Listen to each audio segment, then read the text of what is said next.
नमस्कार, ये आकाशवाणी शिमला है। अब आप नुसरत अंजुम से प्रादेशिक समाचार सुनिए। केंद्र सरकार पाकिस्तान प्रायोजित आतंकवाद के खिलाफ भारत का पक्ष रखने के लिए विभिन्न देशों में बहुदलीय शिष्टमंडल भेजने पर विचार कर रही है। सूत्रों के अनुसार प्रत्येक शिष्टमंडल में सत्तारूढ़ और विपक्षी दलों के सांसद शामिल होंगे। कांग्रेस के वरिष्ठ नेता जयराम रमेश ने नई दिल्ली में बताया है कि संसदीय कार्यमंत्री किरेन रिजिजू ने कांग्रेस अध्यक्ष मल्लिकार्जुन खड़गे से इस कूटनीतिक पहल पर बात की है। ऑपरेशन सिंदूर की सफलता के बाद भाजपा ने भारतीय सेना के शौर्य के सम्मान में देश भर में तिरंगा यात्रा शुरू की है। इसी कड़ी में आज हमीरपुर में पार्टी द्वारा तिरंगा यात्रा निकाली जाएगी। ये तिरंगा यात्रा 14 मई से शुरू हुई जो 23 मई तक चलेगी। इस यात्रा के अंतर्गत 4 जिला स्तरीय और 35 मंडल कार्यक्रम आयोजित किए जा रहे हैं। प्रधानमंत्री नरेंद्र मोदी ने ओलंपियन नीरज चोपड़ा को दोहा डायमंड लीग 2025 में 90 मीटर की दूरी को पार करने पर बधाई दी है। सोशल मीडिया पोस्ट में प्रधानमंत्री ने इस उपलब्धि को उल्लेखनीय बताया और कहा कि खिलाड़ी का व्यक्तिगत सर्वश्रेष्ठ प्रदर्शन उसके अटूट समर्पण, अनुशासन और जुनून का परिणाम है। उन्होंने कहा कि भारत को इस सफलता पर गर्व और खुशी का अनुभव हो रहा है।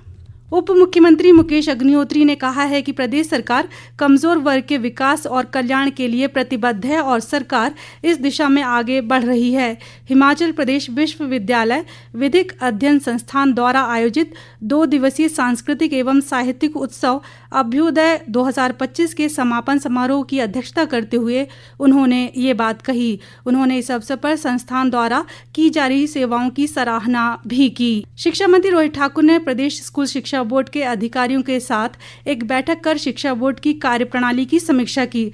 इस अवसर पर उन्होंने कहा कि शिक्षा का पाठ्यक्रम तैयार करते समय बच्चों का समग्र विकास बोर्ड की प्राथमिकता होनी चाहिए। शिक्षा मंत्री ने बोर्ड की गुणवत्ता और परीक्षाओं से जुड़े कार्यों में पारदर्शिता लाने के साथ उनके पाठ्यक्रमों में योग, सांस्कृतिक पहलुओं, भाषा और खेलकूद को भी पाठ्यक्रमों का हिस्सा बनाने पर बल दिया। हिमाचल प्रदेश स्कूल शिक्षा बोर्ड की 12वीं कक्षा का परिणाम आज घोषित किया जाएगा। मार्च में ली गई परीक्षा में नियमित और स्टेट ओपन स्कूल के 93,494 अभ्यर्थी बैठे थे। परीक्षा का आयोजन लाहौल स्पीति और पांगी क्षेत्र को छोड़कर अन्य जिलों में 4 मार्च से किया गया था। आतंकवाद के खिलाफ भारतीय सशस्त्र बलों की ऑपरेशन सिंदूर की सफलता के उत्साह के बीच समग्र राष्ट्र देश के जवानों के शौर्य और साहस को नमन कर रहा है। इंडियन नेवी से सेवानिवृत्त अधिकारी मदन काल्टा ने सशस्त्र बलों द्वारा की जा रही कार्रवाई पर खुशी जताते हुए कहा, जो खुशी का माहौल है जो पूरे देशवासियों के लिए है। जैसे जैसे दुश्मन हमारे ऊपर हमले करने शुरू किए, हमारे इनिशियली 15 शहरों में को तबाह करने की उन्होंने हिम्मत की, तो हमारी सेनाओं ने उनके ऊपर जो अटैक किए और जो हमने डिफेंस किया, हमने अटैक नहीं किए, हमने डिफेंड किए अपने आप को। और जब बढ़ती गई 3 दिन में हमारी सेनाओं ने दिखा दिया कि हम सिर्फ आतंकवाद तक नहीं रुकेंगे, अगर दुश्मनी तरफ आंख दिखाएंगे, जैसे ही हम देश मिलते हैं उसी हिसाब से हम अपने आप को ऑर्डर का पालन करें।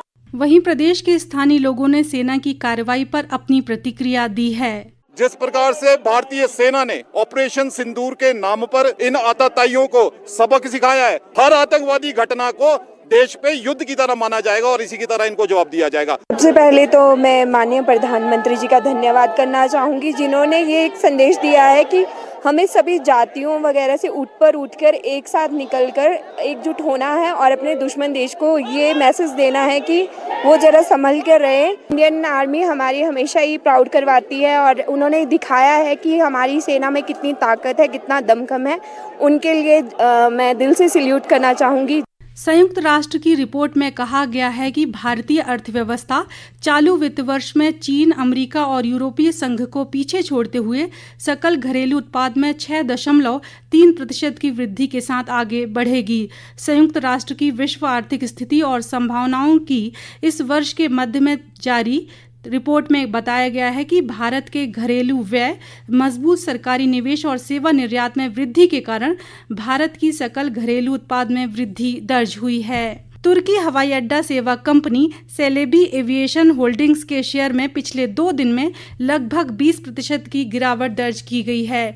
भारत में सेलेबी एविएशन की सहायक कंपनियों के लिए सुरक्षा मंजूरी रद्द करने के फैसलों के बाद शेयरों में कमी आई है। इस निर्णय से भारत में इस कंपनी का संचालन रुक गया है।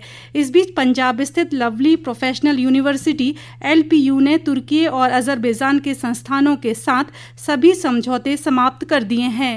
इसी के साथ ये समाचार बुलेटिन समाप्त हुआ। हमारा अगला बुलेटिन आप सुन सकते हैं दोपहर 3 बजे। नमस्कार।